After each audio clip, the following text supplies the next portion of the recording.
Hi everybody. இன்றைக்கி நாம் செய்ய போகிறது என்னென்னு பார்த்தீங்கன்னா வடகரி. வடகரிக்கு ஃபஸ்ட்டு நம்ம பகோடா பண்ணி எடுத்துக்கணும். பகோடா பண்ணுறதுக்கு தேவையான பொருட்கள் என்னென்னன்றது இப்போ நம்ம பார்க்கலாம். கடலப்பருப்பு 1 கப் நான் எடுத்திருக்கேன்.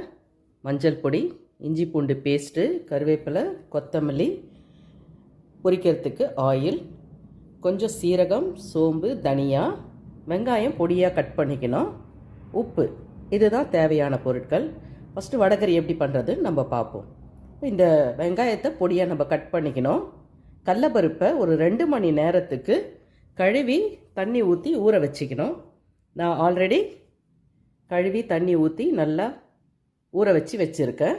இப்போ இந்த கடலப்பருப்போட இஞ்சி பூண்டு பேஸ்ட்டு, சோம்பு, சீரகம், தனியா, கொஞ்சம் மஞ்சள் பொடி போட்டு கொரப்பாக நம்ம அரைச்சி எடுத்துக்கலாம். மிக்ஸி ஜாரில் பருப்பு போட்டுட்டோம். அதுக்கு நம்ம மஞ்சள் பொடி போட்டுக்கலாம். அதுக்கப்புறம் சோம்பு, சீரகம், தனியா போட்டுக்கலாம். இஞ்சி பூண்டு பேஸ்ட் இதிலே போட்டுக்கலாம். பச்சை மிளகா ஒரு 4 பச்சை மிளகா நான் போட்டுக்கிறேன். இதை நம்ம கொரன்னு அரைச்சி கொண்டு வந்துடலாம். இப்போ பார்த்திங்கன்னா பகடாக்கு அரைச்சி கொண்டு வந்துட்டேன்.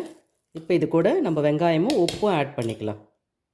இப்போ நம்ம மாவில் தேவையான அளவு உப்பு போட்டுக்கலாம். வெங்காயம் போட்டுக்கலாம்.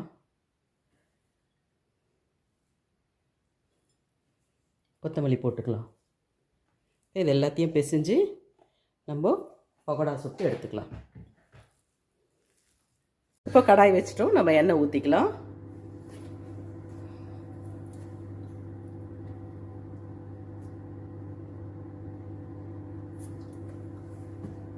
எண்ணெய் சூடாகட்டும். இப்போ எண்ணெய் நல்லா காஞ்சிடுச்சு. நம்ம குட்டி குட்டியாக போட்டுக்கலாம்.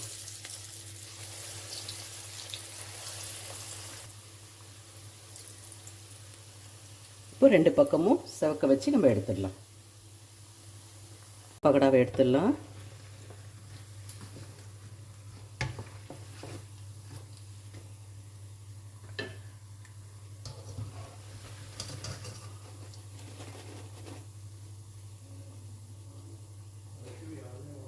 கிரேவிக்கு மசாலா அரைச்சிக்கலாம். பச்சை மிளகாய் போட்டுக்கினேன். கூட சோம்பு, சீரகம், தனியா அந்த கலந்தது போட்டுக்கலாம். கொஞ்சோண்டு கொத்தமல்லியோட தண்டு நான் போட்டுக்கிறேன். 2 ஸ்பூன் இஞ்சி பூண்டு பேஸ்ட்டு போட்டுக்கலாம். இதை அப்படியே நம்ம பேஸ்ட்டாக அரைச்சி எடுத்துக்கலாம். ஏன்னா மசாலா அரைச்சி கொண்டு வந்திருக்கேன். இப்போ நம்ம கிரேவி தாளித்து கொட்டிடலாம். இப்போ நம்ம குக்கர் வச்சுட்டு எண்ணெய் ஆட் பண்ணிக்கலாம். எண்ணெய் சூடாகட்டும். எண்ணெய் சூடாகிடுச்சு. இப்போ நம்ம சோம்பு, பட்டை, லவங்கம், ஏலக்காய் ஸ்பைஸ் ஃபுல்லாகவே போட்டு வதக்கிடுவோம். சோம்பு நல்லா வதங்கிடுச்சு. நம்ம வெங்காயம் ஆட் பண்ணிக்கலாம்.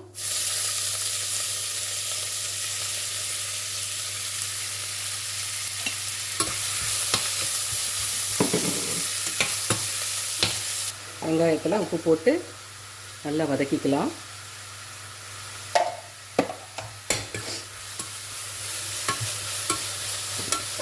இப்போ வெங்காயம் நல்லா வதங்கிடுச்சு. நம்ம தக்காளி ஆட் பண்ணிக்கலாம்.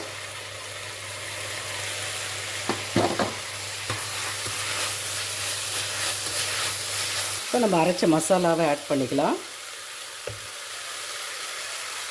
கூட மஞ்சள் பொடி 1 ஸ்பூன்,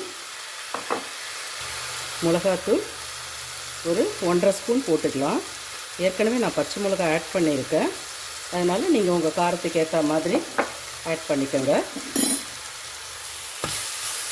நல்லா மிக்ஸ் பண்ணிக்கலாம். இப்போ மசாலாலாம் கழுவின தண்ணியை இதில் ஆட் பண்ணிக்கலாம். இப்போது நல்லா மிக்ஸ் பண்ணிக்கலாம். இந்த டைம் நீங்கள் டேஸ்ட் பண்ணி பாருங்கள். உப்பு, காரம் ஏதாவது கம்மியாக இருந்தால் நீங்கள் ஆட் பண்ணிக்கலாம். இப்போ நம்ம பகடாவெல்லாம் போட்டு மூடி வச்சிடலாம். கரெக்டாக 2 விசில் ஆஃப் பண்ணிட்டோம்னா வடகரி ரெடி ஆகிடும்.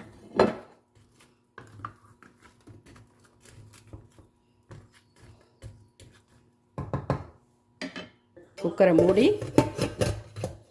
2 விசில் வச்சு எடுத்துடலாம். இப்போ விசில் எடுத்துட்டு குக்கர் ஓப்பன் பண்ணி பார்க்கலாம்.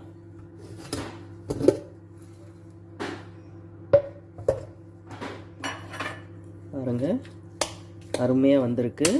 ரொம்ப நல்லா இருக்குது பார்க்குறதுக்கே. நல்லா ஸ்மாஷ் பண்ணி விட்டுடணும். இப்போ கொத்தமல்லி கருவேப்பிலை தூவிட்டா வடகறி ரெடி ஆகிடும். அருமையான சுவையான வடகறி, அருமையான சுவையான வடகறி உங்களுக்காக. தேங்க்யூ.